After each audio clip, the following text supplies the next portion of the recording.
One जंगल में चले जाते हैं। कल शिवरात्रि का फास्ट है। क्या नाम है हमारा? कौन पूछ रहा है? सारिका पवार जी, ओके। एकादशी का पारण कैसे करते करें ताकि कल शिवरात्रि का फास्ट भी रख सके? ओके।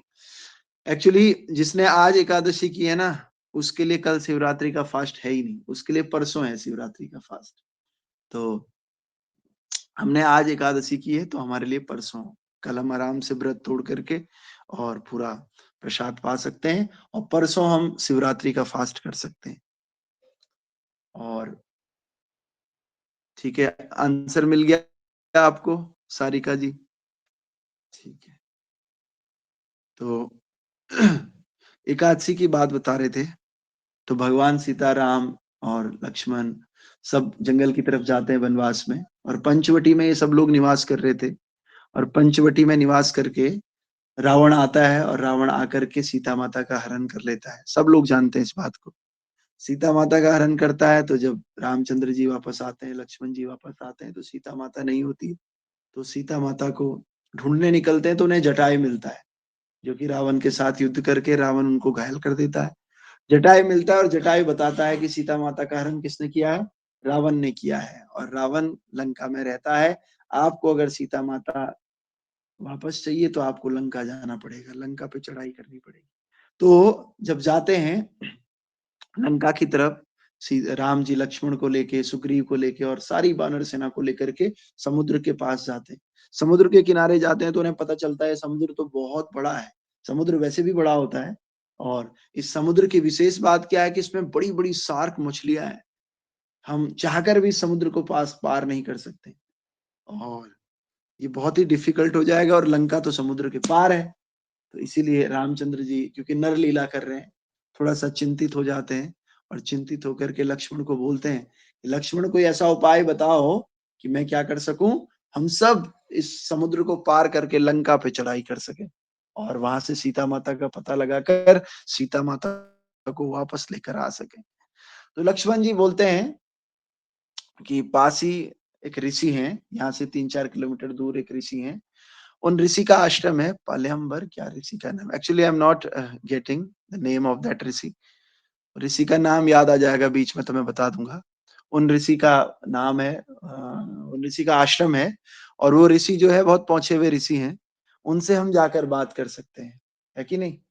तो जब वो पहुंचते हैं 3-4 किलोमीटर दूर उन ऋषि का आश्रम है, पहुंचे हुए ऋषि हैं, तो वो तो जानते ही थे ये स्वयं भगवान है, लेकिन नर लीला कर रहे हैं, इसीलिए भगवान उनसे पूछते हैं, देखिए हमारी पत्नी का हरण हो गया है, रावण लेकर गया है, और हमें इस समुद्र को पार करना है किसी तरह, लेकिन समुद्र में बड़ी बड़ी मछलियां हैं, बड़े बड़े जानवर हैं, और ये समुद्र है भी बहुत लंबा भी है और बहुत गहरा भी है, हम इसको कैसे क्रॉस कर पाएंगे, है कि नहीं? तो फिर ये जाते हैं, ऋषि बोलते हैं आपको एक काम करना पड़ेगा, आपको जो है एकादशी व्रत का पालन करना पड़ेगा, कृष्ण पक्ष की एकादशी का।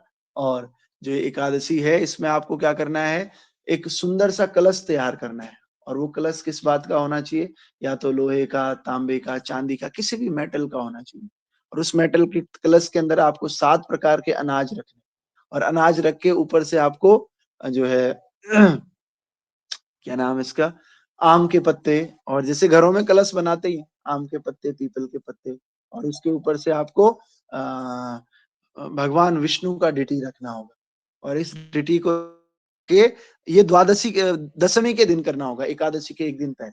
और द्वादशी के दिन सुबह उठ करके नहा धो करके इस कलश की पूजा करनी होगी, और पूजा करके दिन भर इस कलश के सामने आपको क्या करना है, इस कलश के आगे भगवान का नाम जप करना है, भक्ति करनी है, चेंट करना है, हरे कृष्ण कृष्ण कृष्ण हरे हरे, हरे राम राम राम हरे हरे। और जब रात हो जाए, रात भर आपको जागरण करना है, कीर्तन करना है इस कलश के सामने बैठ करके, और इसके पूजा पाठ करके द्वादशी के दिन फिर से आपको किसी नदी के किनारे लेकर जाना है इस कलश को, और नदी के किनारे ले जाकर के इसकी पूजा करनी है बढ़िया से, विधिवत ढंग से पूजा करके फिर इसी कलश को किसी ब्राह्मण को दान दे देना।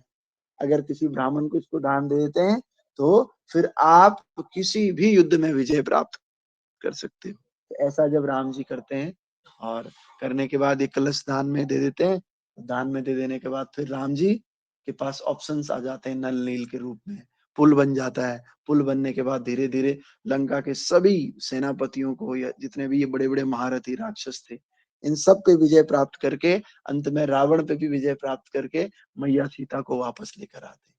तो ये कथा जो है नारद जी ब्रह्मा जी को पूछ रहे हैं। नारद जी कौन है? ब्रह्मा जी के पुत्र हैं और ब्रह्मा जी को अपने पिताजी को पूछ रहे हैं कि जो कृष्ण पक्ष की एकादशी है इसका क्या महत्व है, क्या इस कथा है इसकी।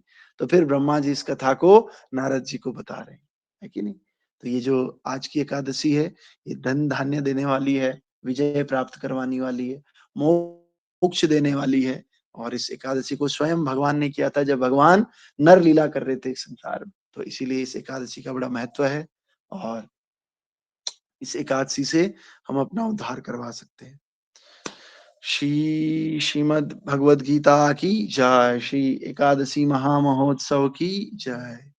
निताय गौर प्रेमानंदे। हरि हरि बोल। तो कल जी का फास्ट ब्रेक करके परसों जो है शिवरात्रि है हमारा और कई बार ऐसे होता है मान लिया कल भी अगर शिवरात्रि होती तो कैसे व्रत का पालन करना है फिर आप क्या कर सकते हैं थोड़ा सा एक चावल का दाना मुंह में रख सकते हैं भगवान का प्रसाद जगन्नाथ जी का प्रसाद आता है वो कटे हुए चावल जो होते हैं उस चावल का दाना उससे व्रत भी टूटता नहीं और आपने कुछ खाया भी नहीं व्रत भी टूट जाता है आपका एकादशी का और दूसरा शिवरात्रि का व्रत भी आप रख सकते हो ऐसा भी कर सकते हो आप लेकिन वैसे एक अभी तो ऐसा है नहीं अभी परसों हमारी शिवरात्रि होगी और शिवरात्रि में दिन तक भी व्रत रख सकते हो दिन तक व्रत रख के आप शिवलिंग को पानी चढ़ा करके दिन में भी प्रसाद ले सकते हैं और रात में भी व्रत को तोड़ सकते हैं जैसी आपकी इच्छा है ठीक है ग्रंथराज श्रीमद् भागवतम की जय ग्रंथराज श्रीमद् चैतन्य चरितामृत की जय ग्रंथराज श्रीमद् भगवद गीता की जय जय एकादशी तिथि की जय शिवरात्रि महामहोत्सव की जय